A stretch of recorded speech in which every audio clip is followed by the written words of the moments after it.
Good evening, everyone. I'm Sergeant Eric Gripp from the Philadelphia Police Department's Public Affairs Unit. We're out here to provide an update on a fatal officer-involved shooting that happened tonight in the 2nd Police District shortly after 7 p.m. at Adams and Newtown Avenue. We're going to hear from our Police Commissioner Kevin Bethel. Just caution you, we're obviously very early in this investigation, so the Commissioner is going to be very limited in the information he can provide. Commissioner. So good evening, everyone. So again, I'll preface what the Sergeant said. We're very, very early in this investigation. It will be a complex investigation. Our officer-involved shooting team is on location, as well as our internal affairs, going through all of the evidence. So I just would ask you to have your patience as we walk through this process. Tonight, a 25th District officer was in patrol and working a steady beat by himself solo. At Effin Boulevard, he saw a car, and he went to make a car stop. That will lead him to Adams and Newtown, where he, with the assistance of 3 independent civilians, saw him trying to stop the vehicle, and they would start to block the highway for him.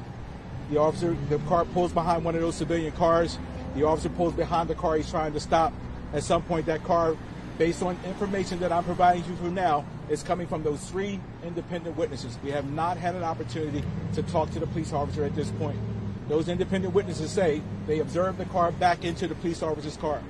Those independent witnesses say that they see the officer get out of the car and go up to the driver's side. Those independent witnesses say at some point they see the door open, and then at some point they see the car turn into the officer, striking him and pinning him against the wall. There's a brick wall on the bridge, and they can see that pinning happen. At that point, they observe the officer fire multiple shots into the car. At that same time, they also see a passenger exit that vehicle. Those same civilians and independent witnesses were able to grab that person and detain them. At that point, the car backs out of the intersection and out of the box that it was in and proceeds to travel 2.5 blocks away. We find that vehicle in the driveway occupied by a male. He is shot multiple times, 1 shot to the head and 1 to the body. That person was transported here to Einstein, where he was pronounced. Again, all of the information I'm providing you at this point is coming from 3 independent witnesses. The officer's condition, he has 8 years on the Philadelphia Police Department, assigned to the 25th District. We will not be able to provide you those names at this point. He has injuries to his legs. He has been through, going through the evaluation now, getting an MRI and CAT scan on his legs, determine what his level of injuries are. But that is what we have at this point. Again, this is an active and ongoing investigation. We have video evidence. The officer was wearing a body camera. We have now taken that down to our internal affairs to see what, if anything, it captured on there. We have video from the street because we have a crime camera on that location. We'll be grabbing that video. We will be working diligently to bring the investigation together over the next few days, and as you know, longer than that. But that is what we have at this point. I'll stop there and see if you have any questions. But again, I will say that this is an active investigation, so we'll be very limited in how much information I can provide you. Commissioner, I don't have that information. I do not have that information at this point, but we can get that for you. Commissioner, can you elaborate on the extent of the injuries? You said he has injuries to his legs. Are they severe injuries? Well, we won't know until the examination is done. He has numbing to his legs, and we won't know until the doctors have completed their evaluation. Commissioner, your thoughts on those citizens helping a cop? Listen, I can't tell you, I've often sat here and railed against the support that we need. The fact that we have 3 independent witnesses who would collectively decide, particularly with an officer who was by himself, solo, and engaged in their act of bravery, we appreciate it. And it's something we have talked about on a higher level. And to see 3 individuals stand up and each one of them support the officer who was going to be put in a very dangerous situation, we greatly appreciate that. And we've always appreciated the civilians who have helped us when we're in danger. You talked about the passenger in the car and how the civilians basically took custody of this passenger. Is that person cooperating at this time, charged with anything? We will go through an investigation. Right now we have that person there, obviously someone who was a fact witness to the investigation.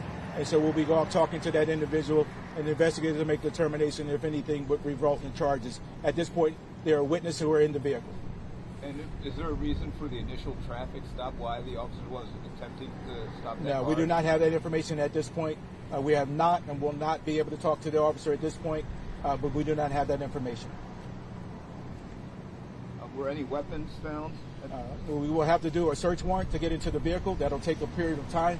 We will go through all of the evidence, in particular the car that the individual was in, determine what, if anything, was in that car, which may have decided that they did not want to stop.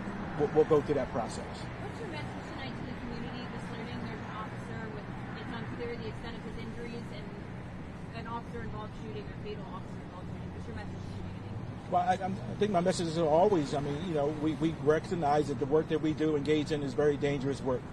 And sometimes it comes with someone firing shots at us. Sometimes it comes with somebody trying to stab us. Sometimes it comes with somebody trying to beat us. And sometimes it comes with somebody trying to run us over the vehicle. We understand that. That is part of the work that these men and women step up and do every day. And so, I tell the community that we're going to continue to engage in working and doing our police work. And that's how we will continue to operate, and we're thankful to those individuals who helped us tonight. But we also understand the gravity of taking someone's life as well. And we do not discard that as if that's something that doesn't matter, to the families of those who've lost one tonight. And so we look at it in its total package of what we're doing. But we understand that that's part of our work, and we'll continue to do that each and every day. And I just want to be clear about the sequence of events. So the officer attempted to stop the car. The three witnesses say the car that was being stopped backed into the officer's car, and then the officer got out of his cruiser and walked up to that suspect's car. Yes, the witnesses observed the officer trying to stop the car, and they helped facilitate the stop of that car. The witnesses observed the car back into our police car, and then they observed our officer exit his vehicle, go up to the passenger side. Those same independent witnesses observed the car, then strike the officer and pin him against the wall. Those same individuals watched the officer fire into that car. Thank you. All right. Thank you very much. All right. We'll Thank you, provide everyone. update this evening. Thank you.